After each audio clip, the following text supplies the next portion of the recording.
dark matter, Yes. what we call dark matter, is ordinary matter in another universe whose gravity is spilling into our universe. There's some dimension going out of this universe into the next universe. Has to.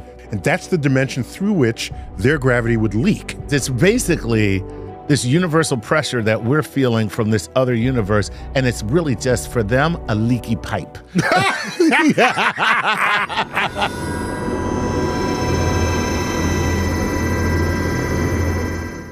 This is Star Talk Special Edition, a Cosmic Queries variant on that. Why is it a Special Edition Cosmic Queries? Because we have Gary in the house. Gary. Hey, Neil. Where there's Gary, there is Special Edition. So there is. Because Gary is special. Yes, as everyone knows. Gary, always good to have you. Chuck, Always a pleasure. back in the saddle. That's right. Doing some Cosmic Queries. And this is Grab Bag. Grab bag. Now, we used to call this galactic gumbo. Now, guarantee. Used to call it that. That's right. Now, come on down here. Now put some little there. Get you some air touffe. And then we're going to move on down and get some of that little good gumbo. You know who also was in the hood? Was all hail to the geek in chief, Charles Liu. All hail. Oh, hell. Oh, you guys are sweet. All Thank you. hail to Charles Liu, visiting from the College of Staten Island of the CUNY system. Yes. Thanks for coming by my office here at the Hayden Planetarium. Always so much fun to be here. Do Thank people know that he was involved when we opened this place? He was part of the scientific staff here that helped write exhibits and design things, and it's all there. So Very cool. Yes. I just want to. We're now on our 25th anniversary of the opening of the Rose Center. Wow. And I just want to say thank you. It was my pleasure. you Thank had you it. for giving me the chance to do it. And we co-authored a book at the time called One Universe at Home in the Cosmos. Yes. Oh, look at With that. Robert Irian. With Robert Irian, that's right. He was a science writer. The three of us, and it was a celebration of how we were bringing science down to Earth in this facility. So we got the band back together. 2/3 of the band back together. So this is a special edition grab bag, and I see we've broken it up into 3 categories. First one is black holes. Yes. But then the next one is just mixed bag. Yes. And then the third one is more mixed bag. More mixed bag. Thank you. Thank you. Because we ran out of ideas. Okay. All right. So we go straight in. Yeah, kick off with by the black way, holes. The questions come from Our Patreon listeners. yes, and So- they are the only ones who have access to our question list. Yeah. Yes. They get preference. And it's only $5 a month. Someone wrote me and said, listen, I can't afford Patreon. Could you please ask this question? Because I don't have the $3,000 a month that you guys asked for. I said, what? Yeah, and I was just like, this is the wrong show. What show are you writing to? Wait, what Patreon? Yeah, and by the way, what show is that? Because I need to go do something for them. Yeah. If they didn't Patreon people for $3,000 a month. Amazing. Oh, by the way, both Charles and I might know the answer simultaneously. Okay. But he's In our that geek in case, chief. science battle. yes. 2 scientists enter, 1 scientist leaves. Never The answer. cross the beams. But I defer to Charles on so many counts Okay. that I will sit here and just admire what comes out of his mouth. Okay? That's easy to do. All right, let's do this. Having said all of that, we'll see. We'll see. Go. Yeah. Right. Tom Sturgill said, hello, Chuck, Charles, and Neil. He's in Florida. General relativity tells us that gravity is not a force, but a reaction of space-time to mass. Okay. Quantum theory tells us there may be parallel universes. Instead of dark energy, might we be seeing the effect of the mass of these other universes on our space-time? Damn, we got badass. What Yeah, a man. great Patreon. question That's to pretty start. wild. Man. That's excellent. All right. That's Yeah. a well thought out question. Yeah, it is. That's a Wait, very- does that mean we have to like up our game if that's who's watching our show? Yeah. How do you want me to phrase this? Or is it that there's another astrophysicist out there just like, let's see them deal with this. Get these a-holes to see if they really know what they're talking about. Okay, so start with the idea that is gravity really a force? I want to hear what you think about that's that. wonderful. Tom, you're absolutely right that the general theory of relativity is a supersedent theory that includes, I should say, Isaac Newton's original universal theory of gravity. And that is that on small scales, like scales of the Earth, scales of a solar system, for example, You cannot tell the Small difference. things like the Right. solar system. Yeah, exactly. You cannot tell the difference between acceleration and the curvature of space-time gravity. Gotcha. So they will look almost exactly the same, and they should look exactly the same on very small scales. So there have been experiments done to show whether or not gravity is a true force or it is truly a curvature of space-time. And so far, the two of them follow that so-called equivalence principle. So So it's both. it Right. is both on the scales, circumstantially. right, in the circumstances that we are. Circumstantially, they're both. The exceptions come in extreme environments when you're not looking at sort of Earth-like or local environments. One example is a black hole, Right. where you might indeed have a circumstance where you can tell the difference between a gravitational activity, curvature of space-time gravitational activity, and a force that measures out exactly like that curvature. But how much of this is just semantics? Like, who cares whether it's curvature or Newtonian? Oh. If it accelerates an object, Right. and let that just be the force. Right. Why are we even bickering over this? It matters because when we are trying to understand these extreme situations, such as a black hole or the beginning of the universe, there are subtle differences that do come into account, and you have to take them into account in order to get the science right. Okay. Otherwise, you get the wrong answer. Get the wrong answer. Very good. Right. Okay. So but then we learn, if you take physics class and Yes. chemistry, about these other forces: electromagnetic, Yes. the weak nuclear force, the strong nuclear force. Yes. And then, we add gravity as a fourth force there, but Right. you're saying we shouldn't add gravity? The problem is that gravity is creating that very strange boundary condition. The standard model about particles that we use, the quarks and the leptons and things like that, do not include a particle that moves gravity around. So if gravity is a fundamental force, there should exist a particle We expect there to be. called a based on- graviton. Based on our understanding. Because we've all other forces forced. have these mediating particles. So a graviton must be detected. But Wait, hang on. So what propagates the electromagnetic force? the photon, And what propagates the weak force? the W and Z particles, That's obvious. And what propagates the strong force? gluons. Gluons. So there ought to be, keeping in the tradition of this sort of standard model of particles and their associated forces, the gravity should have a particle associated with it. And what would that be? The graviton. Graviton. Yes, that's okay. right. Photon, Gluon. gluon, Graviton. graviton, and The vector intermediate boson. vector So, bosons. so now let Yes. me ask you this though. Sure. Photon has no mass, right? Correct. Okay. None of the. No, does a the gluon ons- have a No. mass? Gluons do not have mass either. How about Y and Z? Actually, the W and Z particles W and Z. do have mass. Yeah, man. that's Yes. there you go. What? So What? That is the tell us fascinating why that. part. What's going on about that? These particles did are his still homework. being studied. We're trying to figure out what they are. And well, you know what? Maybe the concept of mass is in itself worth talking about for a moment, because mass and energy are equivalent. Right. You can switch back and forth between Absolutely. them. So when we say we have a massless particle, Right. we're not saying that it has nothing. We're saying that it can carry energy, which can be converted into mass under well, the right yeah. conditions. Right. Right. So a photon, for example, can have as much energy as a baseball. Some of the course. most powerful photons. Right. But they won't measure on a scale. A baseball thrown by a pitcher. Yeah, right. So Not just a baseball. yeah, that too.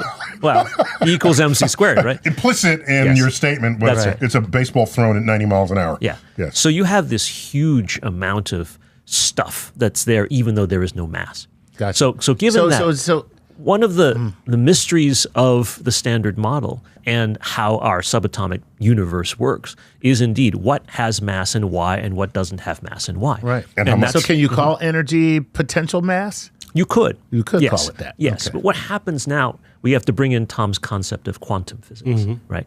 General relativity and quantum mechanics have a real hard time connecting with each other. When you try to use these ideas of particles to explain gravity or the motion of things, you get stuck. The theory, the math doesn't quite match. And so this speculation that Tom has about, hey, is a black hole which has general relativity, whatever, could it be affected by quantum physics and this idea of, in this case, the many worlds interpretation? Could it be? It could, but the math doesn't show it yet. So this is actually a frontier that we're trying to wonder. some folks have speculated that you could actually use quantum physics to communicate within black holes. So you go from the interior of one black hole and be able to transfer to the interior of another black hole. Right. But it still wouldn't translate out I was gonna into say, our how would you ever universe. find out? Right. Because you can't get any That's of the right. information So- out of the black hole. So the math works in these What speculative happens ways. in a black hole stays in a black hole. As far as we know, right? The Cosmic Fight Club. It never gets mentioned. We don't talk about the event horizon. Yeah. So Fight Club. stay tuned, Tom, is what I would say. Odds are what you just speculated is not the case, but mathematically, people are still working on ways to make it possible. And then we have to figure it out. We have to test it to see if we can make these predictions actually manifest in observation. Do you think the day will come where we'll discover a graviton? Yes. We're pretty close already. Okay. The reason we're close is because of the gravitational wave detectors that we Right. found. Right. There are some people making calculations and saying, well, if gravitational waves actually do exist, which we have now Which shown they they do. do, then there must be a graviton. Right. So the implication that gravitons exist is there. Now it's a matter of actually detecting one. And that is the bugaboo. The graviton is so low energy. Right. And there's so many of them Right. that being able to pick one out or to have enough data to show that these particles actually exist is extremely difficult. That is wild. Yeah. All right. All right, man. Wow. I wish I spoke math. You do just fine. Let's go to Parker Mann. And he says, Parker Mann? Parker Mann. All right, Parker Mann. Greetings, Dr. Lou Tyson, Lord Nice from Ventura, California. Parker Mann here, thinking about colliding black holes. I wonder what happens just prior to the merger of the event horizons. Consider a binary pair of black holes slowly spiraling towards each other. Assuming the original stars were formed at the same time, they would have the same sense of rotation and revolution about each other. This would include the frame dragging around each body. Just before the horizons merge, the region between them will have a collision of sorts, as the linear motions of frame dragging will be in the opposite directions. What effect would this confluence of opposing frame motions have? Might the stress on space-time increase Hawking radiation temporarily, or even possibly trigger vacuum decay if the holes were massive enough? Man, let me tell you something. First of all, don't be trying to get us to do your advanced physics homework. That's number one, all right? Number two, Make your question shorter. exactly. Holy crap. First of all, this is somebody who studies astrophysics.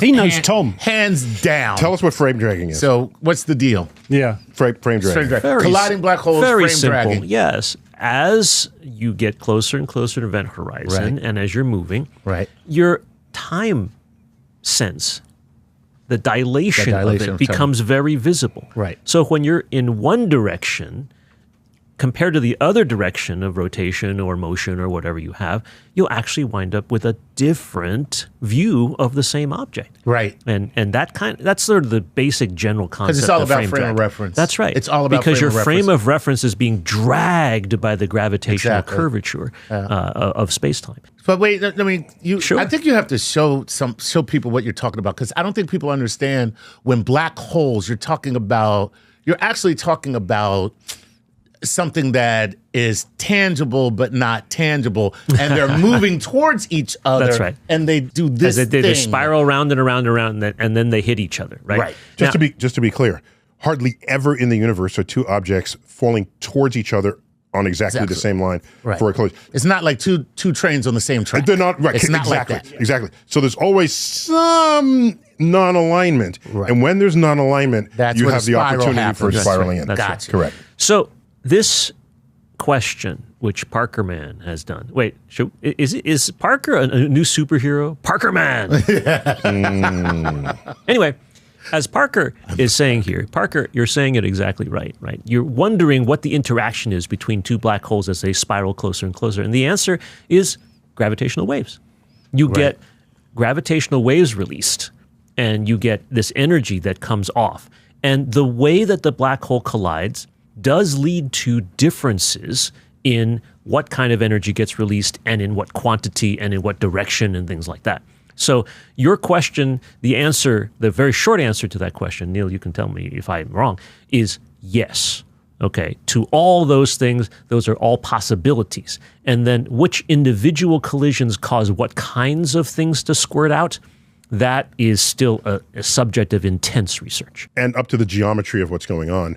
Yeah. But also, he did comment on something that I wish were true, but it's not the betting person's odds for it to be true. Right. That the dark matter, Yes.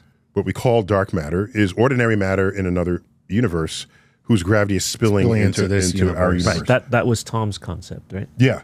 Yes. Yeah. So I'm all for that, even though I know dark matter is probably some more exotic particle. That's right. But that wasn't directly related to the black hole question. It was just a side point.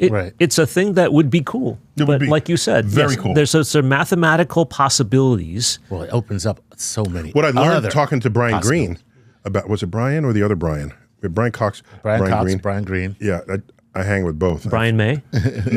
Brian May as well. Yeah. Oh wait, that's Freddie. Sorry. Oh, yeah, just the guitar, I think. Yeah. Did he follow what we're talking about? What? Brian May of the group. The guitarist Please. for Queen. For Queen. Really? He has You had to ask. He has a No, PhD. I know he's a physicist. PhD in I'm just astrophysics from verifying that Cambridge. you're in this conversation Yes. that Charles and I are having. Yes. Brian May of Queen, Queen Yeah. is an astrophysicist. has a PhD in astrophysics. And Brian Cox. Earned Yes. after Queen disbanded. dissolved. That's Yeah. correct. Queen hasn't technically dissolved, guys. Okay. Queen just keeps bringing in guest Okay. Yeah, vocalists. exactly. Okay. Yeah. But yes. Like Foreigner. Yes. Right. But So what I learned from him, which made complete sense, is for every dimension you add to the strength of a force emanating from a point, the strength of that force is diluted by the power of R to that dimension. Okay? So, in other words, if it's just flat, you can ask, how quickly does a cone spread out? And that goes 1 over R. squared, if it's flat, the area of it's the cone flat. grows as 1 over r. No, squared. there's no area. There's just the surface. It's just Oh, I the see. perimeter. Yeah, sure. Yeah. If Yeah. you're talking perimeter. Yeah, it's just the perimeter. That's the strength at the perimeter. So on a flat surface, the strength drops off as 1 over R.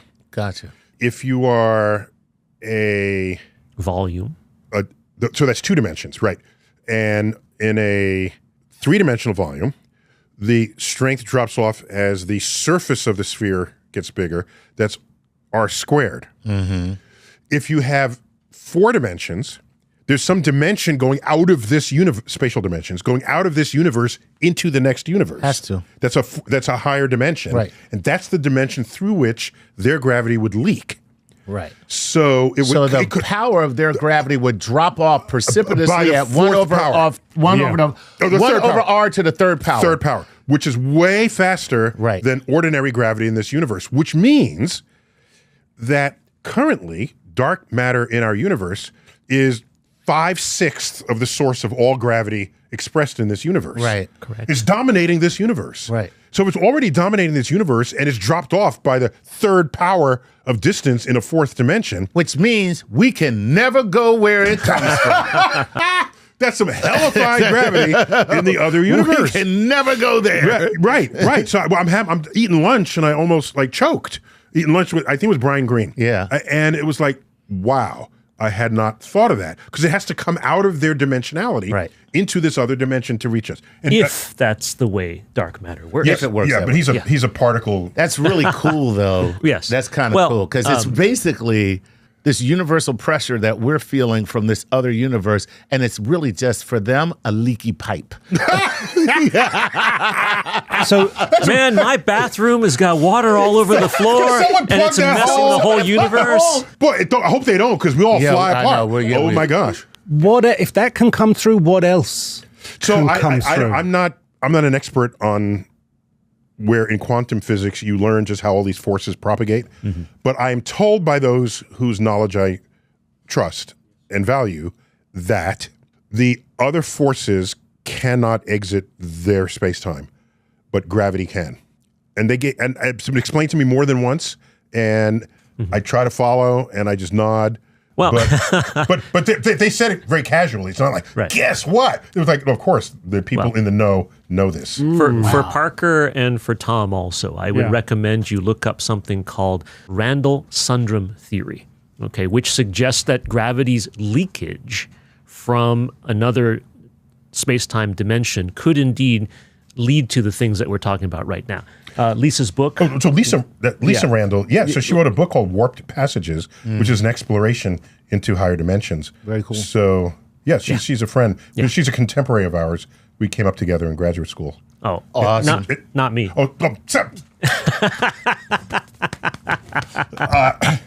So she's a professor up at Harvard, the Okay. Department of Physics. So Right. stronger gravity moves or migrates to Our dimensions, our space-time kind of like an becoming very osmosis. weak. Yeah, okay. But it's More of if like you want a to get tunnel. biological. Yeah. More of like a tunneling rather than a diffusion. Yeah, Right. that's better. But to be continued. Yeah, guys, look it up. It's really kind Okay, of cool. right. That's very cool. Let's jump into our mixed bag. Okay. Matt Coda, Mac Coda. M-A-T. Oh, Matt. Yes, Like a floor mat. Yes, I from mean, no Paris, disrespect, Paris, France, Matt. rather than Paris, Texas. Okay. Did he say that? Yes, he does. So I was going to give him the credit for it. Did he not think that we're cultured enough? No, I think he to wants know to that make there's a the- Paris across the ocean. Well, Yeah, I think he mean, wants to make the difference plain. Listen, if you're in France, believe me, you don't want to be associated with Texas in any way. Let's be honest. You know, Texas. Yeah, recent supernova data is revealing something mind-bending about our universe. Instead of mysterious dark energy, scientists found evidence that time itself flows at different rates throughout space. Faster in the vast empty voids, slower where matter clumps together. I think that's a scientific term.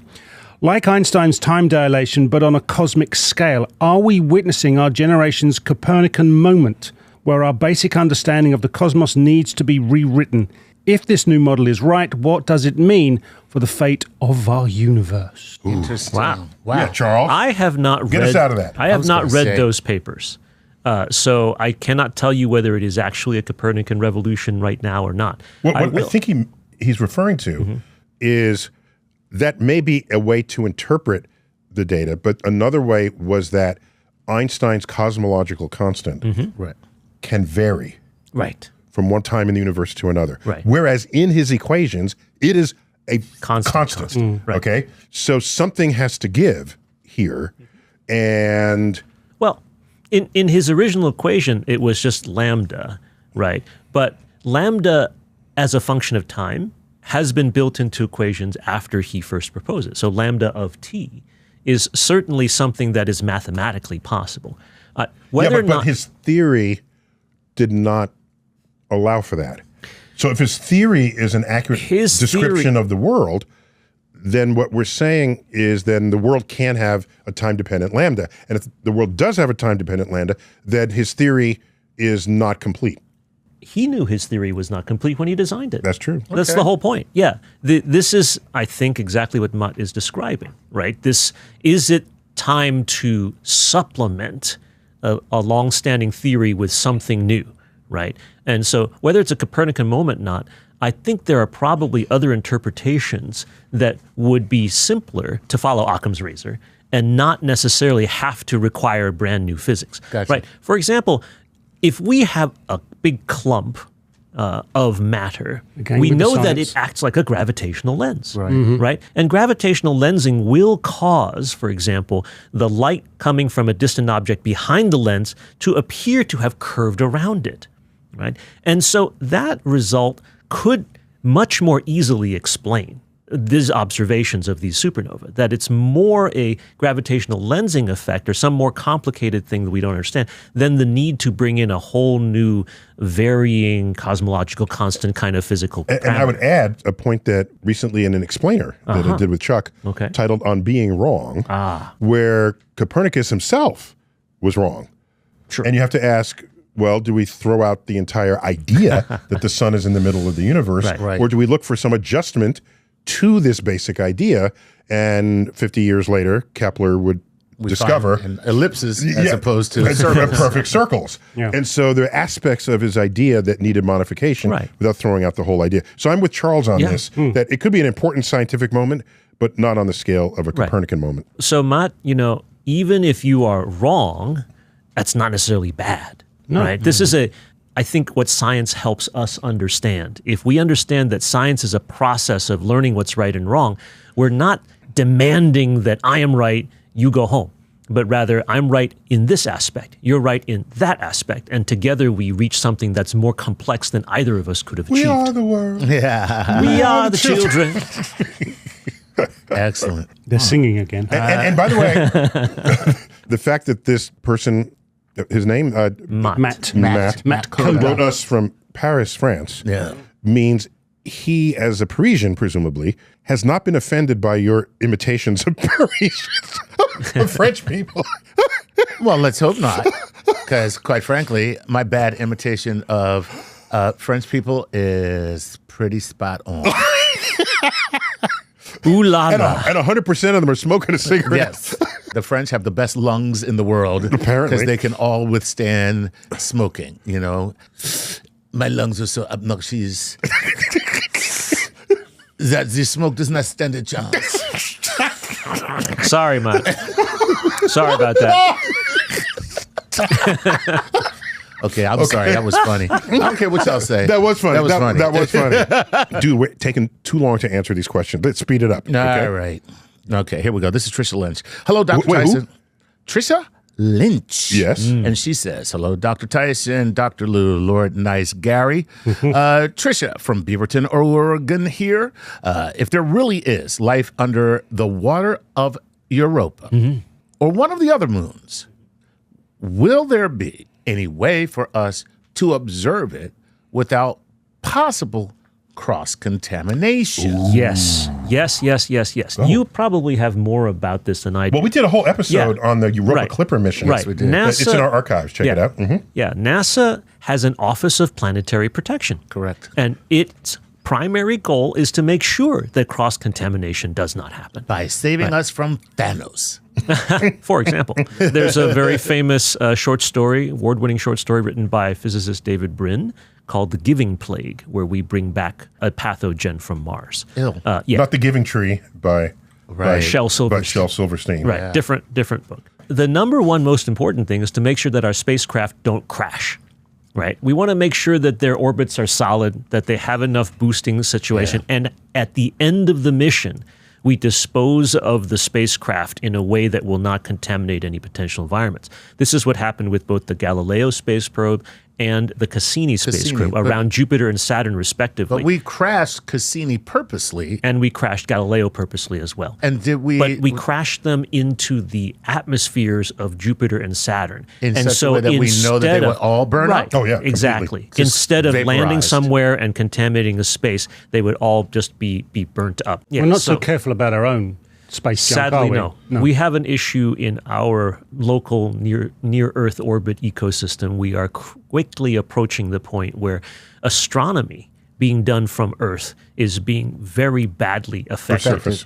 by all of the stuff that's going on. Because you get a bunch of reflections and a bunch Correct. of crossings Yes, and streaks, all kinds of things. all kinds of terrible Yeah. things that mess up your information. That's right. It makes it quite difficult. But fortunately, that is not yet the case as far as we know in places like Europa. So once you make sure your spacecraft isn't going to crash, the next thing you do is you find remote sensing strategies. So for example, we can look through the ice on the crust of Mars to see what's down there. All right, so we can, in fact, do the same thing without landing something on there through things like the kind of radar But that what we crust use. of Mars are you talking about? What are you talking about, crust of Mars? What are you talking There's ice about? I mean, at the poles. at the poles. Okay. Yes. Okay. In fact, there are continents Sure. full of ice. There's a lot of it. So there. ice penetrating radar. Yes. So in the same way that we have here, even our weather radar, Now, can which we see the penetrates big clouds. machine that melts the ice that made the former Martian atmosphere? Are we able to If see it's that? there, we could see it. If it's there, we could The see Martian technologies. Yes, yeah. exactly. it. Right. Yes. No, well, we have to start the reactor. Let's get to the chopper. total recall. One of the most traumatic science fiction movies I've ever seen. But the book about that, right? We can remember it for you wholesale, written by Philip K. Dick.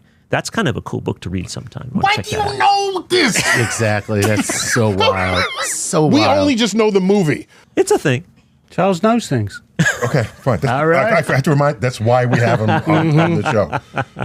Okay. Did we answer the question? Was it? Yeah, man. Well, the answer you She's like, gave. is it possible to do it without cross contamination? Oh, yeah, so the with- fact is, we've already done it. Wait. So with the ice penetrating radar, it probably won't see microorganisms, but if there's a macroscopic fish, it'll see it, right? That's right. Yeah, okay. And then therein lies the next point. Let's say we do find beautiful blue whales or something, or gigantic whale shark fish type things down there. What do we do next? How do we study them and communicate and so forth? Right. Are they edible? That is not my first thought, Charles. Then the Office of Planetary Protection really has to think hard. Are we going to put a submarine, right, that goes down there? Do we want something that goes below the surface? And in that case, how do we protect the ecosystem? And do we have any idea? And the good thing about Europa is the ice cracks, water comes up and refreezes. Freezes. So there's a suggestion that if we just pitch tent on the surface, Let it slowly sink in. no, we could dig up some of the material that came up and froze, and then We thaw could it out analyze and that. possibly see Right. a Right. microorganism Without having to cause or problems fish that anyway. happen to get caught up in it. And We could do what we do in Alaska, and that is cut a hole and just drop a pole, Yes. a line. what do you mean we do? In what you Inuit? What we do like this? Something like you do this? May have done. I'm just saying. So, hello, Dr. Tyson, Dr. Lou, and I am assuming Chuck and Gary, and assumed you have. Right. I am Lily Rose from Virginia. My question is, what data can the recent probe flying close to the sun give us? How can we use this mission in the future to explore the nature of other stars in our galaxy? I was very curious about the goals of this mission. Thank you all for that and all for what you do. Love Lily it. Rose, Great thank question. you. Great Yeah, yeah. question. That is a great question. Did you do something about the Parker Solar Probe recently? We did an explainer on it. Yeah. It was more just to put it in context for people who've never heard of it. I don't know how deeply we went into the science that would come of it. We just know that it went faster than any previous spacecraft, closer to the sun than any previous spacecraft, got hotter than any previous spacecraft. It's going to study the solar wind, of course, solar flares, the particle fluxes, this sort of thing. I see. Well, solar science has a number of amazing questions, which surprisingly we still don't know the answer to, even though the sun is so close to us, right? Only 93 million miles away. One such question is the transition from the surface of the sun, the photosphere, which is about 11,000 degrees Fahrenheit, out to the 11,000 yeah, degrees. 11,000. Well, Out- he just started here. Yeah. Give him a chance.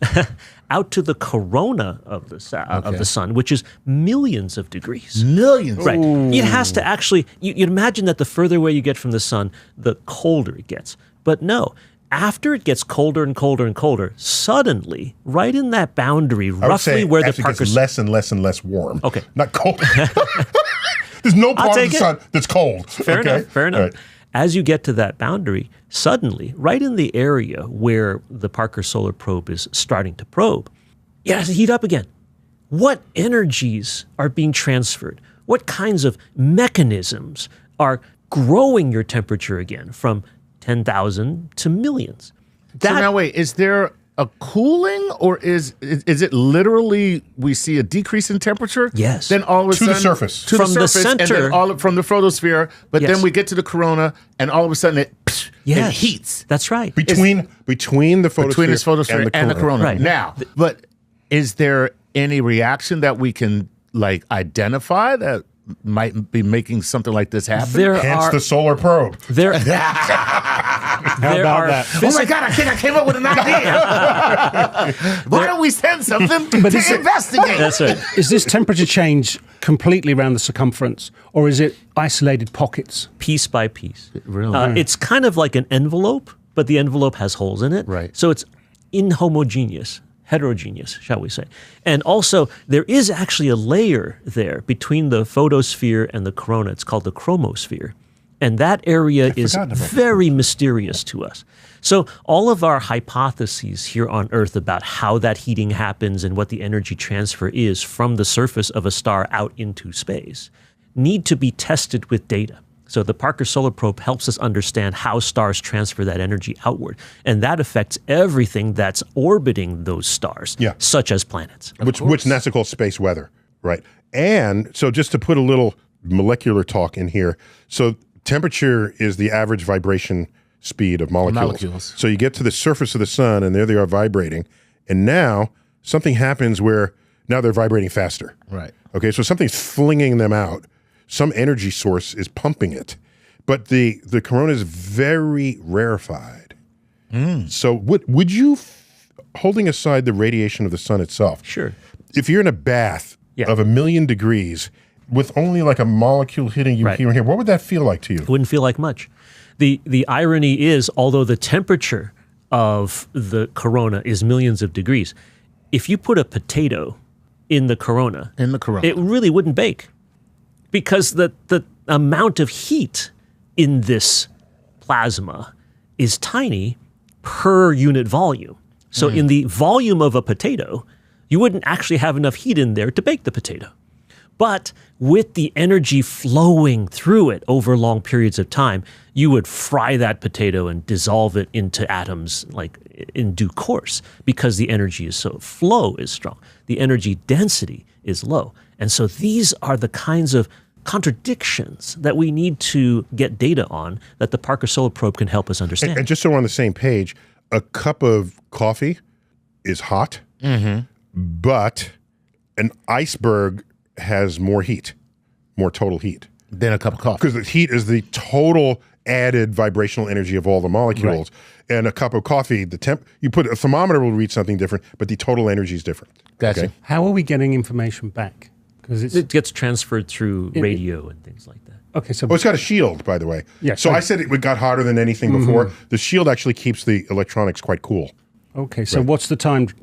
8 minutes. Only 8 minutes. And 20 seconds. Of course. Because it's the same as all light. Pretty much. Yeah. Exactly. Yeah. 8 minutes and 20 seconds Is equals how many seconds? I don't know. I'm not going to sit here and. 500 seconds. So it's a nice round number. That's cool. Yeah. All right. Just so you know. I'm better for the knowledge. Now you will never forget that. Yes. My word. Thank you. All right. This is Alexander Samolenko. Alexander. Sounds Ukrainian. That sounds Eastern Bloc. Listen, he says, hello, Dr. Tyson, Dr. Lou, Chuck, Gary. I'm Alexander from, Kyiv, Hey, Ukraine. Charles good is one. on the case Charles, here. it was a killing wild guess. Oh, I just said Eastern Bloc. That's all I said. Right. Yeah. He says, here's my question. Can it be that our entire universe exists in its own time loop? Big Bang happens, then we appear, develop science, find out all underlying building blocks of the universe, then ignite a new universe when this one starts to fall apart. Let there be light, as a matter of fact. So our universe is sort of a gin particle. Let me point you, Alexander, thank you for this great question, to a short story written by Isaac Asimov that Isaac himself said was his favorite amongst everything he wrote. It's called The Last Question. The last question. Yes, and this was Isaac's good own one. way of trying to figure out this very question that you described. In fact, cosmologies all throughout the Tell world. us the story. No, By the book. it's a short story. It's very quick. I'm not going to spoil a single thing about that We story. got It's that good. now you got to go read. Look at this. Okay, that it's a good. brilliantly written, clean story. By the way, Look at Chuck Lou giving us homework. Damn, I know. I can't believe It's the professor in me. I'm sorry, Chuck. It's how it goes. I'm trying to sneak out the answers here. He's like, nope, And nope, he's nope. slapping me down. Nope. So Isaac Asimov, I don't know if you know, he never flew anywhere for whatever reasons. And he was a native New Yorker.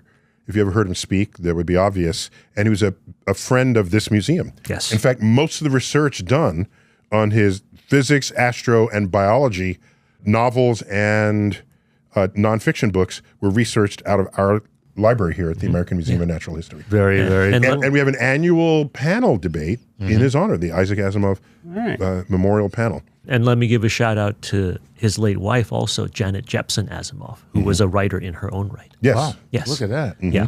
So what's the deal? The deal is Could we very be a simple. gin particle? We could, but we don't have the evidence to confirm that yet. This is a speculation that's gone on in cosmologies all around the world for all of human civilization. Yeah, but how would we end?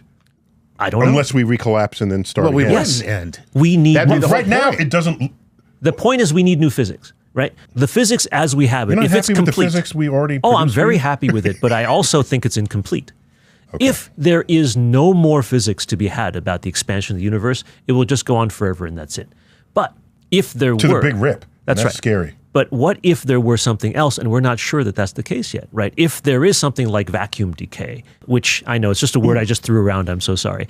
The idea that our vacuum energy level in the universe is a false vacuum, and in fact there is still energy hiding in there, and some cataclysmic event could cause that collapse energy of that to be vacuum. Ooh, released. we have a rift. This is all physics that has mathematical roots, but does not have experimental verification. In Cosmic Queries, a Star Talk book, there's a whole section on this very topic. That's right. And There it's- is. it's very spooky It's and very, scary. very cool. It's not spooky and scary. It's cool. I think it's really neat. The possibility of it happening anytime in our lifetimes or even in the human species lifetime is minuscule. But the chances of it happening eventually, that's non-zero. And imagine if that is the way that our universe reignites itself. In fact, if the conditions before our Big Bang were such that it happened before, and this continues depending on the state of the universe, energy densities, matter densities, whatever, then indeed, this particular idea of a cyclical universe that continues and comes back, each time being a little bit different than the next time, but with the same laws of physics, Alexander, you know, you're not that far off from what a lot of theoretical physicists are thinking right now. I would add that I want to give a little punctuation to his comment about this false vacuum. If you have a puddle of water sitting in A puddle. Thank you.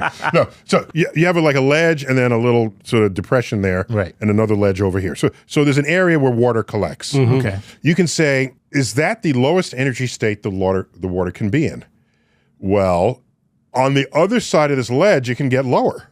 So we can be living in here thinking we're stable, Right. but that's not the most stable configuration of that puddle. The most stable configuration of that puddle is It's the to entire seek puddle. that other place. Just this other That's place. right. The lower part. The lower part. So Right. in the quantum construction of the universe, it is possible for this puddle to tunnel through this barrier and then spill down and occupy this next place. Right. And the state of our universe is not at a stable base. There's for me, a fear factor that we can end up tunneling into some other place that has whole other rules and other, I don't know what'll happen. We all die. Right. Somebody's draining the pool. Let me just make sure everyone knows that 2025 has been designated the International Year of Quantum Science and Technology by the United Nations. So Well, your this book is came out just in time then. It did. The handy quantum physics answer book. answer book. Yes. One in a series of three. You're like their main guy. You have one on physics Not and main guy, astronomy there's- and quantum physics. physics. Came out Yes. just in time. Yes. Okay. So everybody, please enjoy this conversation we're having right now. I hope it's just the springboard of you all going out and checking out more of this. So cool why is stuff. it this year? It's the 100th anniversary of what most people designate as sort of the firm foundational birth of quantum physics. The as we whole know it today. 1920s, but you slap it right in the middle. Yeah. And you've got You've got the origin. you've got period. the origin story of quantum physics. Charles, good to have you, man. Thank you so much. It's always a Oh, my pleasure. It's so gosh. great to talk to everybody, and your questions you are go. marvelous. I love that. I just bought your book. Dude, thank you. I just bought your book. Did you get one for each of us? No. Look at the camera. I got one for each of you in the quantum. So you have to tunnel and get my book. Thank you, Jeff. Can you buy me a shovel? Charles, good to have you, man. As always, dude. Really appreciate Love it. to the family, everybody. Thank you. And you too. Gary. Jeff. Pleasure. Always a pleasure. All right, Neil deGrasse Tyson here for another episode of Star Talk Special Edition, this time Cosmic Queries. Till next time, keep looking up.